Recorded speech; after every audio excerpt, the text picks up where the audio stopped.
CTET 2026 में जो होने जा रहा है उसमें आप सभी लोगों का सवाल था कि भैया बताइए कि सीटेट एग्जाम में दिव्यांग कर्मी को क्या क्या सुविधा मिलता है, दिव्यांग अभ्यर्थी को, ठीक है, क्या क्या सुविधा मिलता है।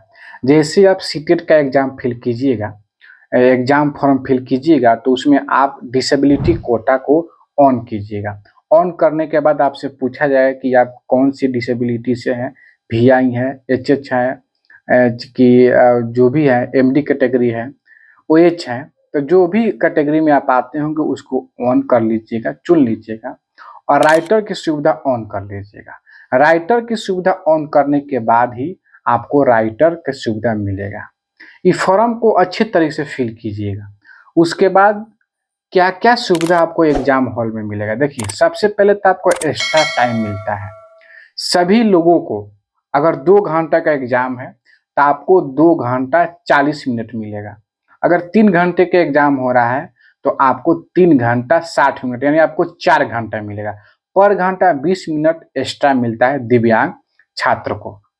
उसके बाद अगर राइटर की सुविधा, फॉर्म फिल करते समय राइटर की सुविधा का ऑप्शन ऑन किए होंगे तो वो आपको राइटर की सुविधा भी मिलेगा, बशर्ते उसके लिए एक प्रमाण पत्र बनवाना होगा डॉक्टर से। उस डॉक्टर के सर्टिफिकेट पर आपको राइटर की सुविधा मिल जाएगी। वो राइटर या आप अपने से ले जा सकते हैं या सेंटर पर प्रोवाइड कराया जाता है। अधिकतर यह देखा गया है कि आप अपना ही ले जा सकते हैं और राइटर की सुविधा व्यवस्था करके ले जाइएगा, वहां पर सर्टिफिकेट दिखाएगा, वो लोग अलाउ कर देता है। लेकिन राइटर की सुविधा लेने पर फॉर्म के समय ही आपको बताना होता है और एक्स्ट्रा टाइम आपको मिल जाएगा। इसके लिए कुछ करने की आवश्यकता नहीं है, दिव्यांग कोटि से फॉर्म अप्लाई हुआ होना चाहिए। उसके बाद आपको सेंटर पर स्वच्छ पानी, टॉयलेट, इस सब का सुविधा तो रहता ही रहता है। और आप अगर अंधे हैं तो आपके लिए ब्रेल लिपि का भी अब व्यवस्था कर दी गई है। और आप माउस चलाना नहीं जानते हैं तो आपका ईयरफोन दिया जाएगा, वह उसमें साउंड आएगा, उस साउंड को सुनकर आप जो है सो आप वॉइस कमांड से भी आप अपना सवाल बना सकते हैं। चूंकि यह सब चीज़ नई नई है, 2026-25 में लागू हुआ है, तो हो सकता है कि सभी सेंटर पर नहीं हो, लेकिन अगर हो तो अच्छी बात है, नहीं हो तो भी प्रयास हो रहा है कि सभी सेंटर पर यह सुविधा उपलब्ध हो जाए।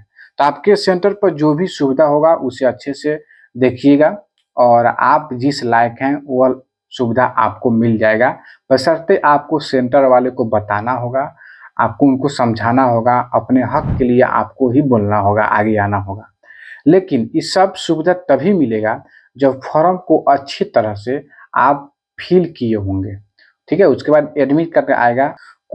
किसी किसी सेंटर पर ऐसा है कि आपको मांगना होता है, बोलना होता है, दिखाना होता है तो ही उस सेंटर वाले देंगे।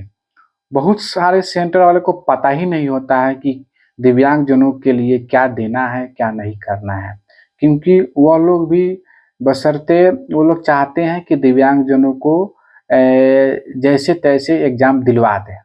लेकिन यह आपका हक है, अधिकार है, तो आपको खोजना होगा, मांगना होगा, ठीक है।